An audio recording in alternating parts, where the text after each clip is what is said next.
Crime and Punishment, Part 4, Chapter 6. When he remembered the scene afterwards, this is how Raskolnikov saw it. The noise behind the door increased, and suddenly the door was opened a little. "What is it?" cried Porfiry Petrovitch, annoyed.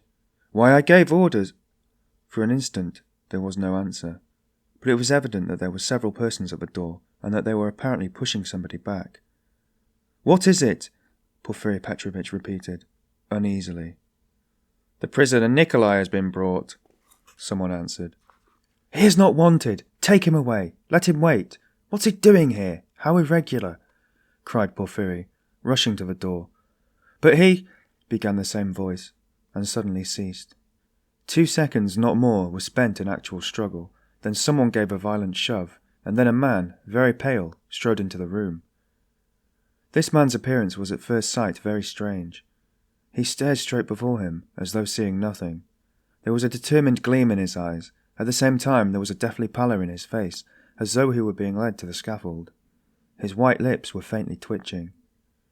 He was dressed like a workman, and was of medium height, very young and slim, his hair cut in a round crop, with thin, spare features.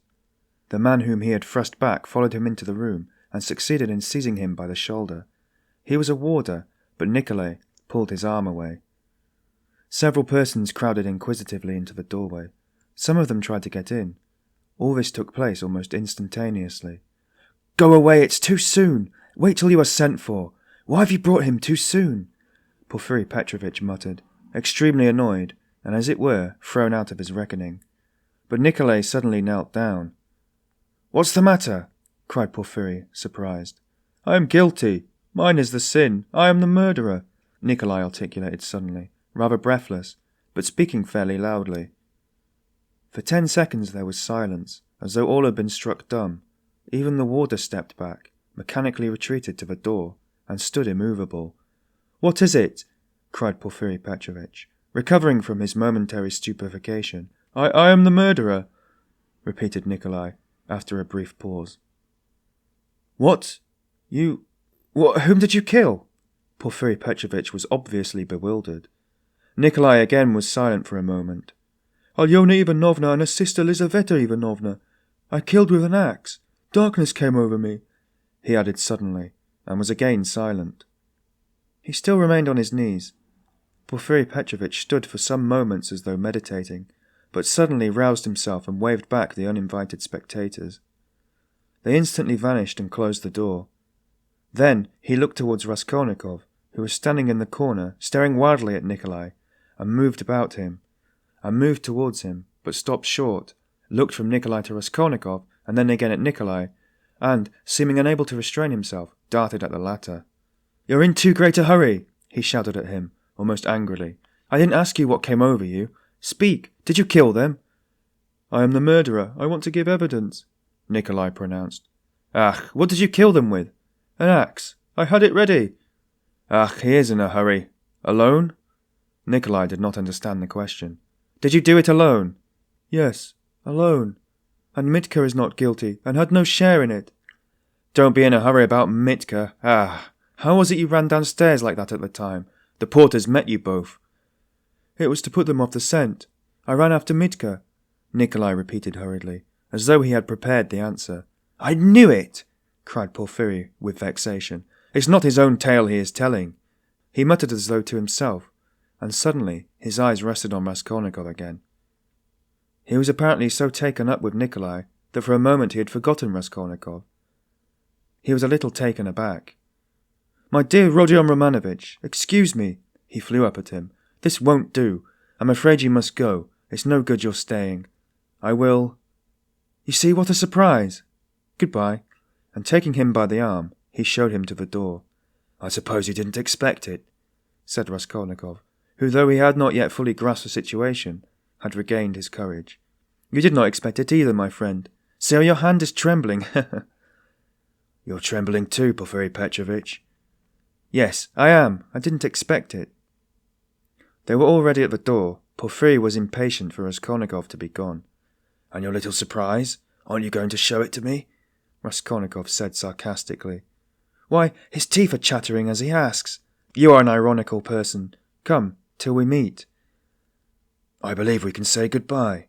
That's in God's hands, muttered Porfiry, with an unnatural smile. As he walked through the office, Raskolnikov noticed that many people were looking at him. Among them he saw the 2 porters from the house, whom he had invited that night to the police station. They stood there waiting, but he was no sooner on the stairs than he heard the voice of Porfiry Petrovitch behind him.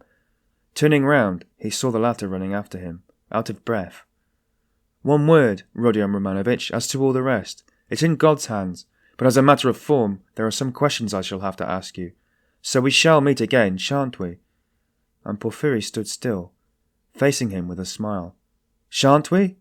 He added again. He seemed to want to say something more, but could not speak out. You must forgive me, Porfiry Petrovitch, for what has just passed. I lost my temper, began Raskolnikov, who had so far regained his courage that he felt irresistibly inclined to display his coolness. Don't mention it, Porfiry replied, almost gleefully. I myself, too, I have a wicked temper, I admit it, but we shall meet again. If it's God's will, we may see a great deal of one another.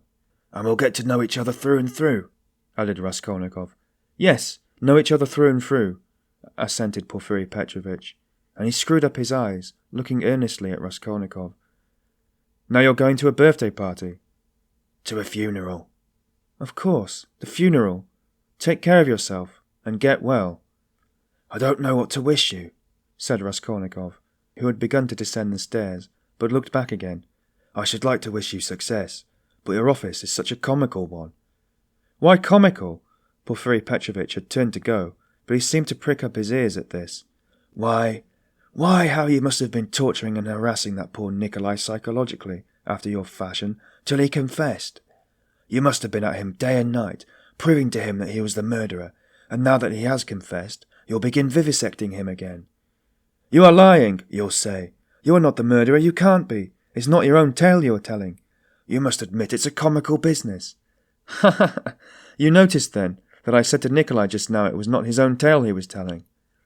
How could I help noticing it? You are quick-witted, you notice everything. You're really a playful mind, and you always fasten on the comic side. They say that was the marked characteristic of Gogol among the writers. Yes, of Gogol. Yes, of Gogol. I shall look forward to meeting you. So shall I. Raskolnikov walked straight home. He was so muddled and bewildered that on getting home he sat for a quarter of an hour on the sofa, trying to recollect his thoughts. He could not attempt to think about Nikolai. He was stupefied. He felt that his confession was something inexplicable, amazing, something beyond his understanding. But Nikolai's confession was actual fact. The consequences of this fact were clear to him at once. Its falsehood could not fail to be discovered, and then they would be after him again. Till then, at least, he was free, and must do something for himself, for the danger was imminent. But how imminent? His position gradually became clear to him. Remembering sketchily the main outlines of his recent scene with Porfiry, he could not help shuddering again with horror. Of course, he did not yet know all Porfiry's aims. He could not see into all his calculations. But he had already partly shown his hand, and no one knew better than Raskolnikov how terrible Porfiry's lead had been for him. A little more and he might have given himself away completely, circumstantially. Knowing his nervous temperament, and from the first glance seeing through him, Porfiry, though playing a bold game, was bound to win. There's no denying that Raskolnikov had compromised himself seriously, but no facts had come to light as of yet. There was nothing positive. But was he taking a true view of the position? Wasn't he mistaken?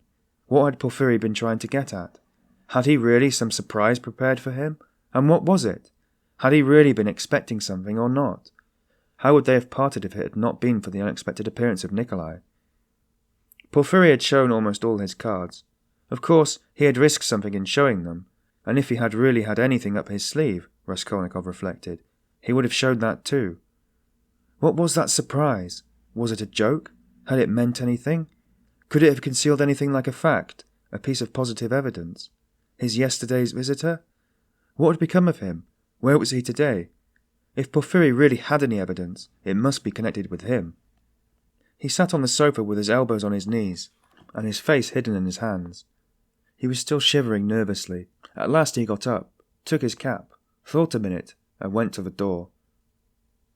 He had a sort of presentiment that for today at least, he might consider himself out of danger. He had a sudden sense almost of joy. He wanted to make haste to Katerina Ivanovna's.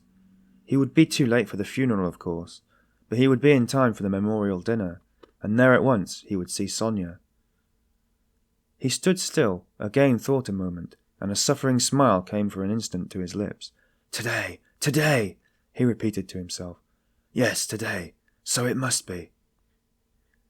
But as he was about to open the door, it began opening of itself. He started and moved back. The door opened gently and slowly, and there suddenly appeared a figure, yesterday's visitor from underground. The man stood in the doorway, looked at Raskolnikov without speaking, and took a step forward into the room. He was exactly the same as yesterday, the same figure, the same dress, but there was a great change in his face. He looked dejected and sighed deeply. If he had only put his hand up to his cheek and leaned his head to one side, he would have looked exactly like a peasant woman. "What do you want?" asked Raskolnikov, numb with terror.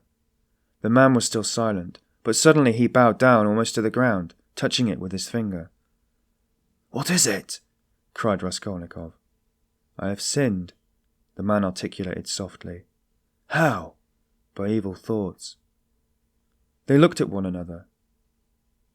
"I was vexed, when you came, perhaps in drink, and bade the porters go to the police station and asked about the blood. I was vexed that they let you go and took you for a drunken. I was so vexed that I lost my sleep, and remembering the address, I came here yesterday and asked for you." "Who came?" Raskolnikov interrupted, instantly beginning to recollect. "I did. I've wronged you." "Then you came from that house?" "I was standing at the gate with them. Don't you remember? We have carried on our trade in that house for years past. We cure and prepare hides. We take work home. Most of all I was vexed." And the whole scene of the day before yesterday in the gateway came clearly before Raskolnikov's mind. He recollected that there had been several people there besides the porters, women among them. He remembered one voice had suggested taking him straight to the police station. He could not recall the face of the speaker, and even now he did not recognize it, but he remembered that he had turned round and made him some answer. So this was a solution of yesterday's horror. The most awful thought was that he had been actually almost lost, had almost done for himself on account of such a trivial circumstance. So this man could tell nothing except his asking about the flat and the bloodstains. So Porfiry too had nothing but that delirium, no facts but his psychology, which cuts both ways, nothing positive. So if no more facts come to light, and they must not, then what can they do to him? How can they convict him, even if they arrest him? And Porfiry then had only just heard about the flat, and had not known about it before. "Was it you who told Porfiry that I'd been there?" he cried, struck by a sudden idea. "What Porfiry?" "The head of the detective department." "Yes, the porters did not go there, but I went." "Today?" "I got there 2 minutes before you, and I heard it all, how he worried you." "Where? What? When?" "Why, in the next room. I was sitting there all the time." "What? Why, then you were the surprise. But how could it happen? Upon my word." "I saw that the porters did not want to do what I said," began the man. "For it's too late," said they, "and maybe he'll be angry that he did not come at the time. I was vexed and I lost my sleep, and I began making inquiries. And finding out yesterday where to go, I went today. The first time I went he wasn't there. When I came an hour later he couldn't see me. I went the third time, and they showed me in. I informed him of everything, just as it happened. Then he began skipping about the room and punching himself on the chest. "What do you scoundrels mean by it? If I'd known about it, then I should have arrested him." Then he ran out, called somebody, and began talking to him in the corner. Then he turned to me, scolding and questioning me. He scolded me a great deal, and I told him everything. And I told him that you didn't dare to say a word in answer to me yesterday, and that you didn't recognize me. And he fell to running about again, and kept hitting himself on the chest, and getting angry and running about. And when you were announced, he told me to go into the next room. 'Sit there a bit,' he said. 'Don't move, whatever you might hear.' And he set a chair there for me and locked me in. 'Perhaps,' he said, 'I may call you.' And when Nikolai had been brought, he let me out as soon as you were gone. 'I shall send for you again and question you,' he said." "And did he question Nikolai while you were there?" "He got rid of me as he did of you, before he spoke to Nikolai." The man stood still, and again suddenly bowed down, touching the ground with his finger. Forgive me for my evil thoughts and my slander. May God forgive you, answered Raskolnikov. And as he said this, the man bowed down again, but not to the ground, turned slowly and went out of the room. It all cuts both ways. Now it all cuts both ways, repeated Raskolnikov, and he went out more confident than ever. Now we'll make a fight for it, he said, with a malicious smile as he went down the stairs. His malice was aimed at himself. With shame and contempt, he recollected his cowardice.